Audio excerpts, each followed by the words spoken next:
Magluluto tayo ng sardinas na bangus. Ito yung aking sangkap, sibuyas, bawang, luya. Lalagay na natin itong bangus.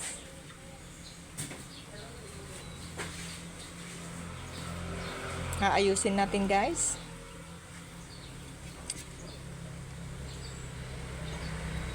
Yan yung tatlong bangus na malalaki, mahigit 2 kilo.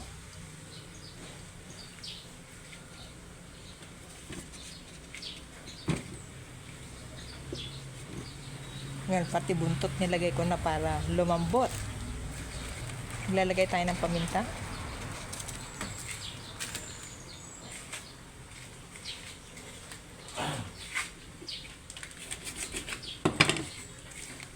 Tomato paste. Lagay tayo ng laurel. Soy.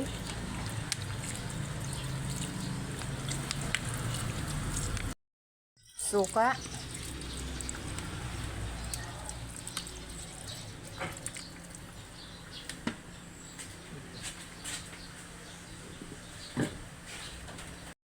Maglalagay tayo ng konting tubig.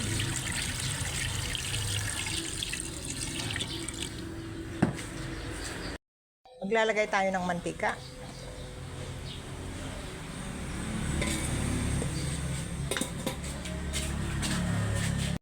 Maglalagay tayo ng asukal, pero optional ito, guys. Kung ayaw nyo, bahala na kayo. Salang na natin sa pressure cooker. Lutuin natin ng 2 oras. Ito, guys, malapit nang maluto. Patutuyuin na lang natin.